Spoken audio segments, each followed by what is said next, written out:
Di record? Bentar. Udah. Mulai ya? Ya. Selamat siang Bu Prima dan teman-teman. Kami dari kelompok 8 ingin mempresentasikan mengenai pengambilan keputusan taktis.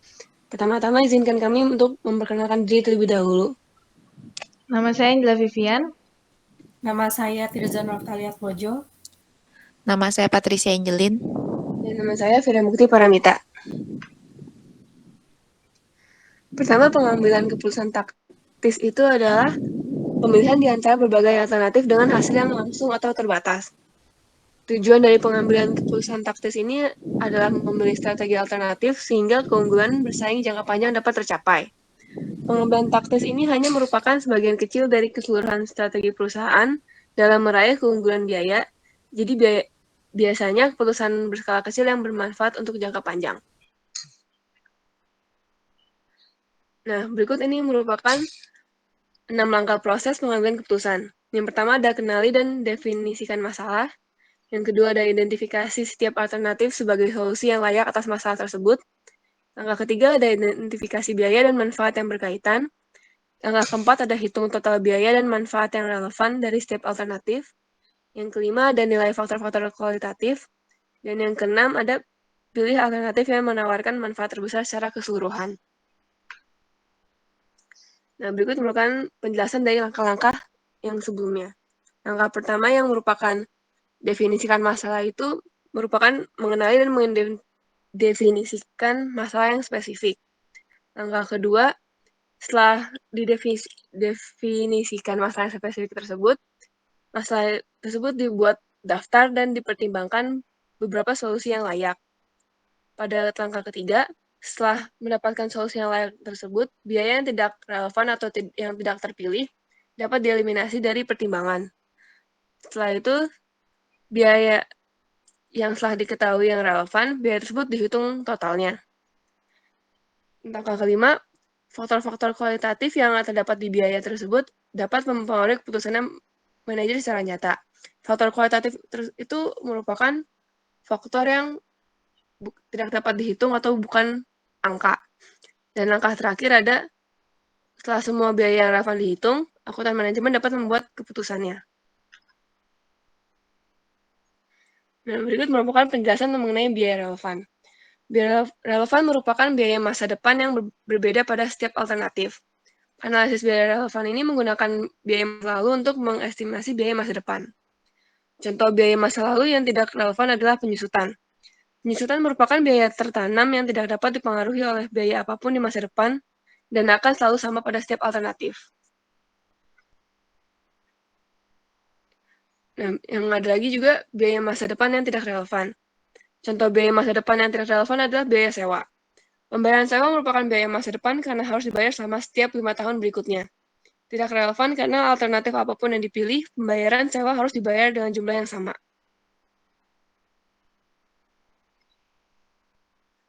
Nah, berikut merupakan contoh ilustrasinya. Bisa dilihat di sini biaya pertama yang tenaga kerja langsung merupakan biaya relevan karena terdapat perbedaan biayanya sebanyak 150.000. Untuk penyusutan tidak relevan karena biaya membuat dapat dikurangi dengan biaya tidak membuat. Begitu juga dengan biaya sewa. Next. Nah, berikut merupakan etika dalam pengambilan keputusan taktis. Etika itu selalu berhubungan dengan cara keputusan diimplementasikan dan kemungkinan pengorbanan sasaran jangka panjang dan untuk hasil jangka pendek. Standar etika telah dikembangkan sebagai pedoman para individu dan perusahaan yang memperkerjakan staf-staf etika purna waktu.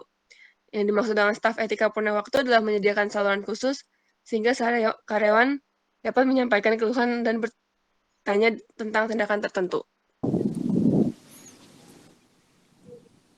Selanjutnya saya akan menjelaskan sumber daya fleksibel. Jadi sumber daya fleksibel itu merupakan sumber daya yang dapat dibeli seperlunya dengan mudah dan saat dibutuhkan. Pada kategori ini, jika permintaan suatu aktivitas berubah di antara alternatif, maka belanja sumber daya akan berubah dan biaya aktivitas tersebut adalah relevan terhadap keputusan yang dimaksud.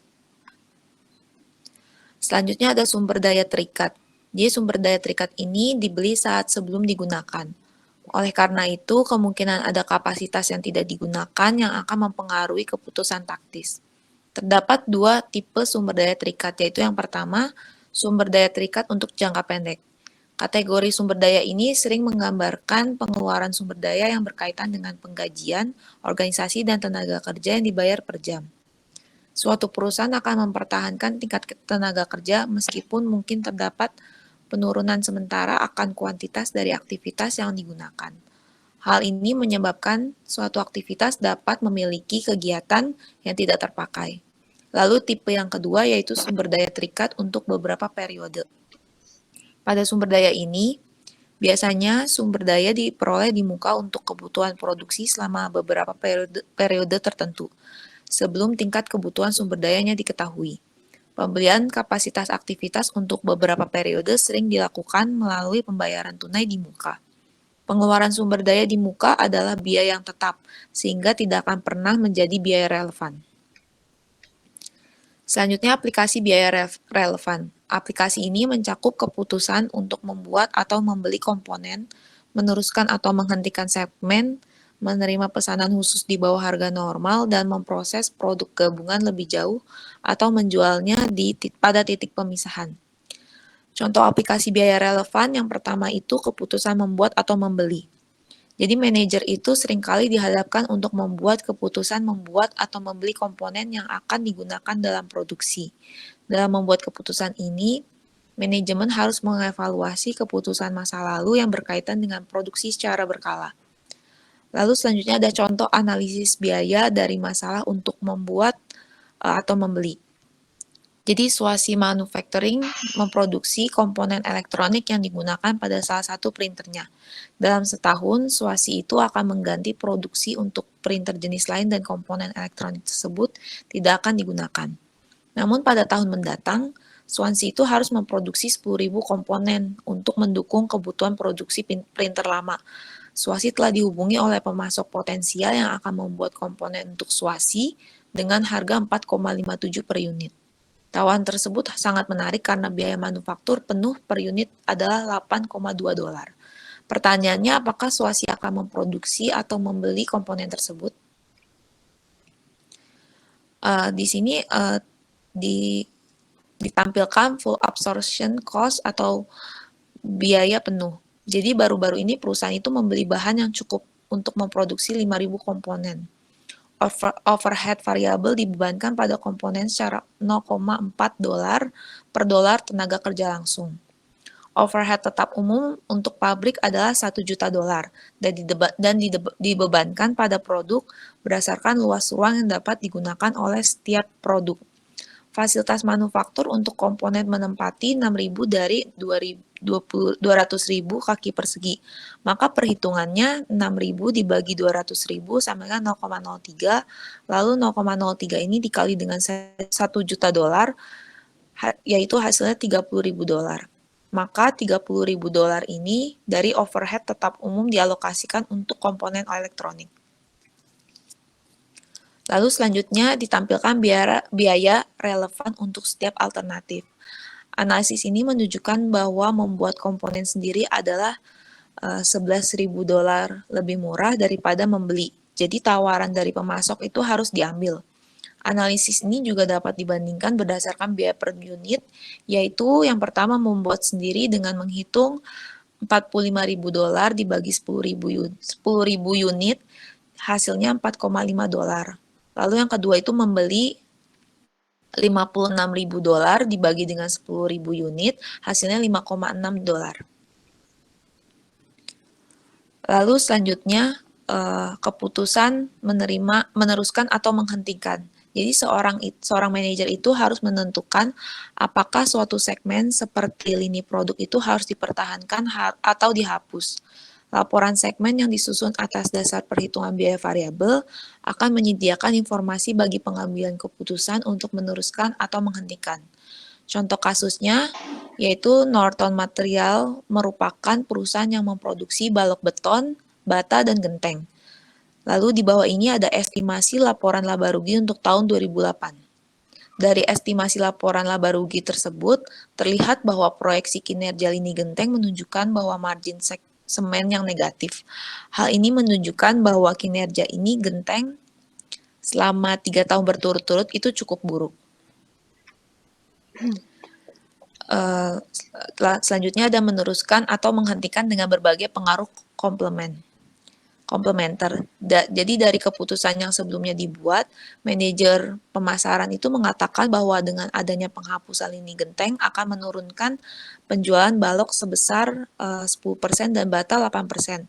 Akhirnya direktur perusahaan itu memutuskan untuk melakukan analisis ulang dengan mempertimbangkan dampak dari penghapusan lini genteng terhadap penjualan dari kedua lininya.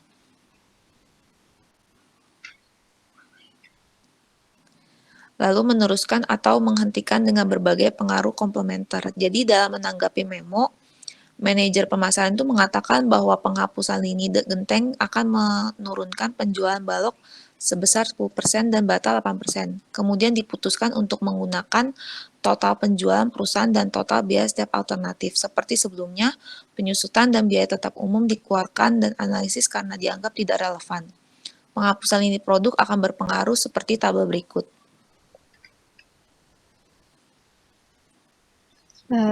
Selanjutnya ada meneruskan atau menghentikan dengan penggunaan alternatif dari fasilitas. Tanggapan pengawas produksi agak berbeda. Jadi dia setuju bahwa produksi genteng harus dihentikan, tapi menyarankan menggantinya dengan produksi tegel. Manajer pemasaran melihat bahwa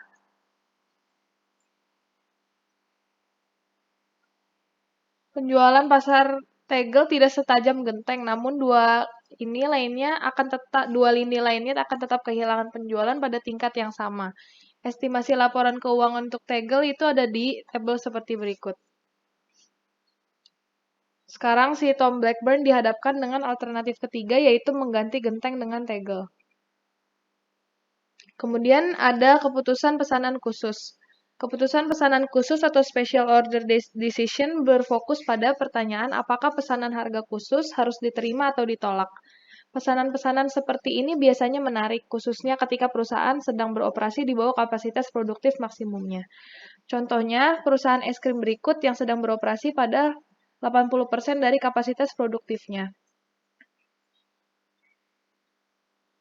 Perusahaan tersebut memiliki kapasitas 20 juta unit ukuran setengah galon. Perusahaan hanya memproduksi es krim premium. Total biaya yang berkaitan dengan pembuatan penjualan 16 juta unit adalah sebagai berikut. Ini total biayanya untuk memproduksi 16 juta unit.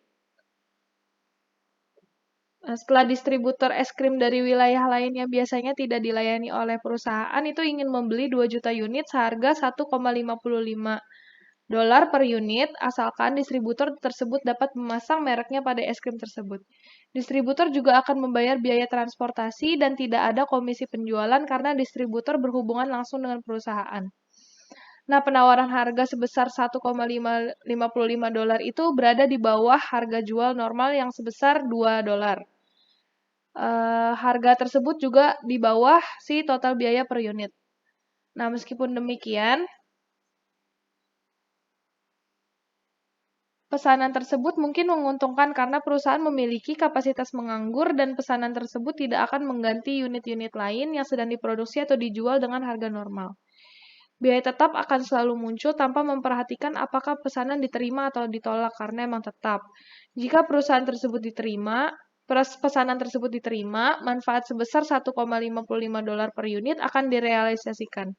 Namun seluruh biaya variabel kecuali untuk distribusi yaitu sebesar $0,03 dan komisi sebesar $0,02 juga akan terjadi, sehingga menghasilkan biaya sebesar $1,45 per unit. Keuntungan bersihnya itu 1,55 yaitu harga pesanannya yang diminta dikurang dengan $1,45 per unit, itu hasilnya 0,10 unit. Jadi analisis biaya relevan dapat diringkas sebagai berikut. Dapat dilihat dari laporan ini bahwa jika perusahaan menerima pesanan khusus tersebut akan memperoleh laba sebesar $0,10 dikali dengan 2 juta unit, yaitu $200.000.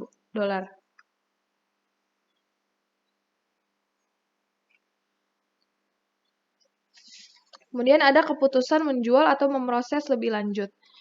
Produk gabungan atau joint products memiliki proses yang umum dan biaya produksi sampai pada titik pemisahan. Pada titik tersebut, kedua produk dapat dibedakan. Sebagai contohnya, mineral tertentu seperti tembaga dan emas dapat terkandung dalam satu biji besi. Biji besi tersebut harus ditambang, dihancurkan, dan diolah sebelum tembaga dan emas dapat dipisahkan. Saat pemisahan ini disebut dengan titik pemisahan atau split off. Biaya penambangan, penghancuran, dan pengolahan berlaku untuk kedua produk.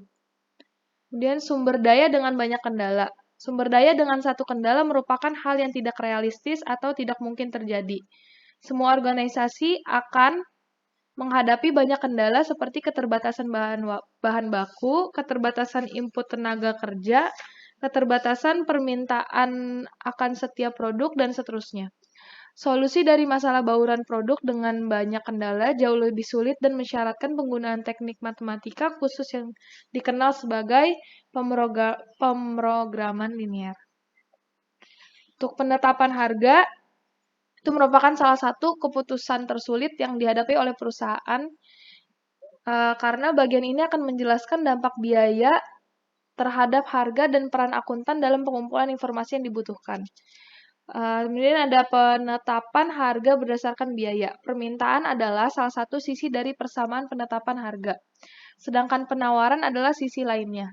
Karena pendapatan harus menutup biaya perusahaan untuk menghasilkan laba.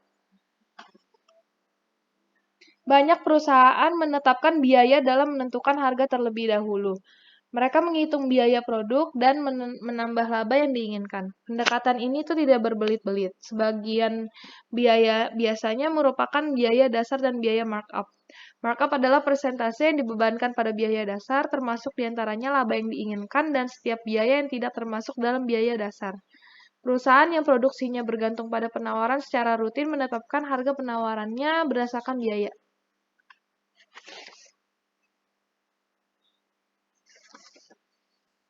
Selanjutnya, saya akan menjelaskan mengenai perhitungan biaya target dan penetapan harga.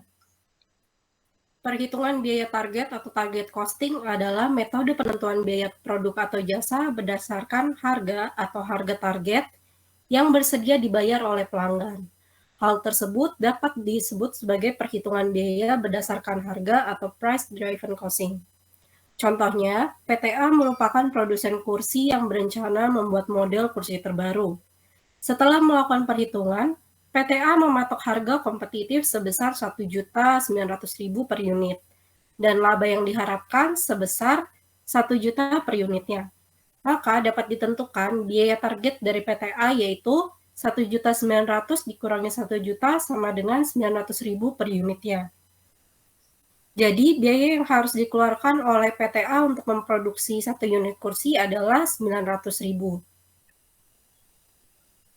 Contoh lain dari perhitungan biaya yaitu diketahui bahan baku langsung sebesar Rp80.000, tenaga kerja langsung sebesar Rp50.000, overhead variabel sebesar Rp13.000, biaya penjualan dan admin variabel Rp17.000, serta markup-nya adalah 80%. Lalu, berapa harga jual targetnya?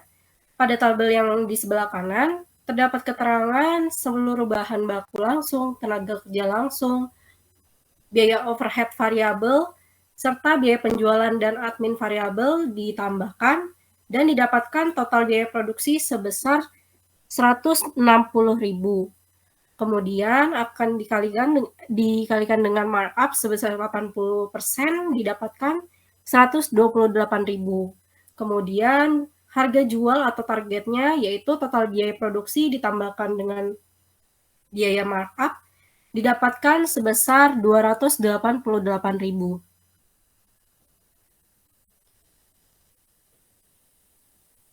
Penetapan harga adalah suatu proses untuk menentukan seberapa besar pendapatan yang akan diperoleh atau diterima oleh perusahaan dari produk atau jasa yang dihasilkan. Adapun 9 strategi yang dapat dilakukan, yaitu yang pertama, value-based pricing, di mana penetapan harga berdasarkan yang bersedia dibayar oleh pelanggan. Produsen harus melaraskan harga dengan kemampuan dari pelanggan dan memberikan klasifikasi pembeli dengan memvariasikan harga berdasarkan perbedaan yang ada. Hal ini mampu meningkatkan sentimen dan juga loyalitas dari pelanggan. Kemudian ada cost plus pricing. Strategi ini berfokus pada biaya produksi atau layanan.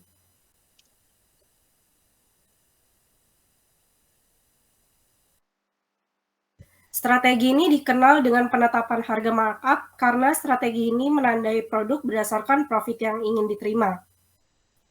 Maka perlu ditambahkan presentasi atau presentase tetap ke biaya produksi.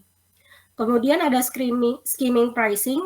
Strategi ini digunakan dengan menetapkan harga tertinggi untuk produk baru dan menurunkan harganya perlahan seiring berjalannya waktu dikarenakan produk mulai tidak populer. Kemudian ada dynamic pricing. Strategi ini menetapkan harga secara fleksibel, di mana harga akan berfluktuasi berdasarkan permintaan pasar dan permintaan dari konsumen. Kemudian ada competition based pricing. Strategi ini berbasis persaingan dan fokus pada tingkat pasar untuk penempatan produk atau layanan. Produsen tidak memperhitungkan biaya produk atau permintaan konsumen, namun menggunakan harga kompetitor sebagai tolak ukur penetapan harganya. Kemudian terdapat premium pricing. Strategi ini merupakan strategi di mana perusahaan memberikan harga tinggi pada produk yang dipasarkan dengan tujuan membangun brand image atau brand value yang bernilai tinggi, mewah, dan juga premium. Kemudian ada high-low pricing. Strategi ini perusahaan akan menjual produk dengan harga tinggi, lalu akan menurunkan harga ketika produk tersebut mengalami penurunan dalam waktu tertentu. Kemudian ada project-based pricing. Strategi ini membebankan biaya tetap per proyek daripada pertukaran dengan waktu tertentu. Biasanya strategi ini digunakan pada bisnis penyedia layanan seperti konsultan, kontraktor, dan lainnya. Kemudian yang terakhir ada bundle pricing. Strategi ini menetapkan harga dengan menawarkan lebih dari satu produk atau satu layanan secara bersamaan di satu harga.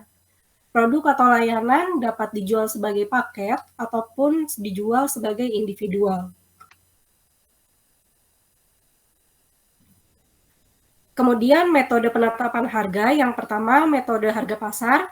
Metode ini penjual akan menggunakan harga yang tidak jauh berbeda dengan harga barang yang sama pada pasar. Contohnya, Pak Ali menjual kursi hias kayu jati dengan harga Rp1.700.000. Adapun Pak Tony yang sama-sama menjual kursi hias kayu jati dan Pak Tony menetapkan harga sebesar Rp1.650.000.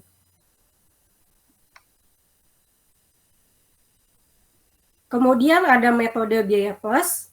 Metode biaya plus ini merupakan metode penentuan harga jual dengan cara menambahkan laba yang diharapkan di atas biaya penuh masa yang akan datang untuk memproduksi dan memasarkan produk. Biasanya pada metode ini terdapat dua pendekatan biaya, yaitu pendekatan full costing dan juga pendekatan variable costing.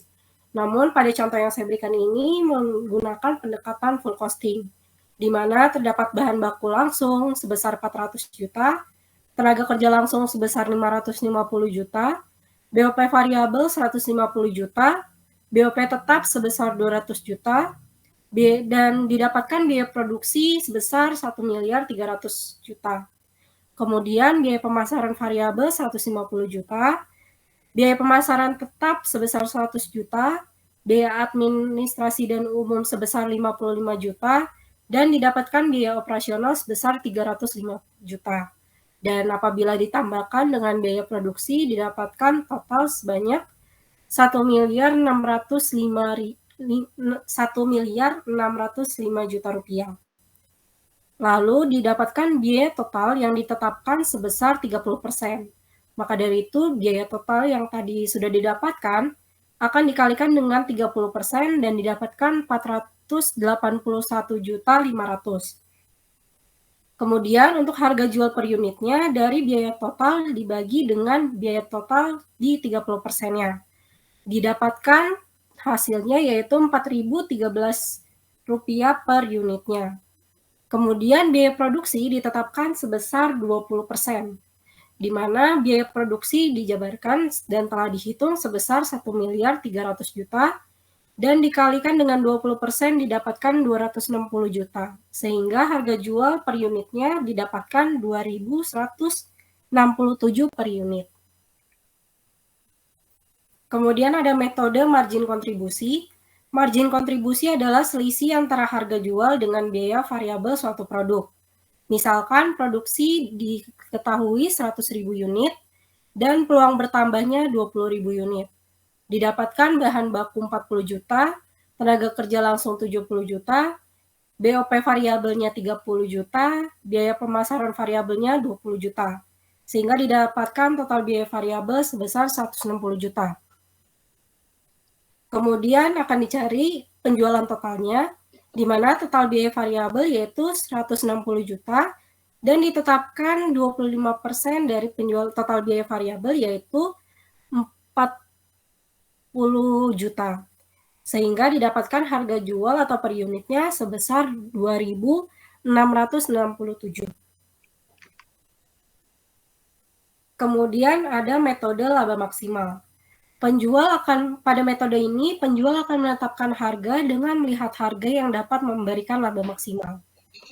Misalkan dari contoh tabel ini, yang paling memberikan laba maksimal adalah pada harga 4.500 dengan penjualan sebanyak 13.000 unit dan nilai penjualannya yaitu 58.500. Dan biaya variabel didapatkan dari 500 per unitnya dikalikan dengan 13.000, didapatkan 6.500.000. Dan diketahui biaya tetapnya 20 juta, sehingga didapatkan laba atau ruginya sebesar 32 juta.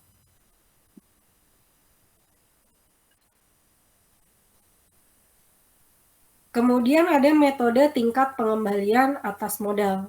Pada metode ini tentunya investor menginginkan tingkat pengembalian yang dapat dikembalikan oleh perusahaan yang diinvestasikan, dan tentunya modal tersebut akan lebih mengembalikan dana yang telah disetorkan. Contoh soalnya yaitu total modal PTA sebesar 400 juta dan tingkat pengembalian yang diharapkan sebesar 15%. Diketahui bahwa volume penjualan perusahaan yaitu 20.000 per unit dan biaya produksi diketahui 2.250 juta. Sehingga untuk menghitungnya, total biaya yang diketahui yaitu 250 juta, tingkat pengembaliannya sebesar 60 juta yang didapatkan dari modal PTA dikalikan dengan tingkat pengembalian, yaitu 400 juta dikalikan dengan 15%. Kemudian diketahui volume penjualan sebesar 20.000, sehingga ditetapkan harga jualnya yaitu 15.500, didapatkan dari total biaya ditambahkan dengan tingkat pengembalian dan dibagi dengan volume penjualan. Sekian presentasi dari kelompok kami. Semoga materi yang telah kami jabarkan dapat bermanfaat bagi kita semua. Terima kasih.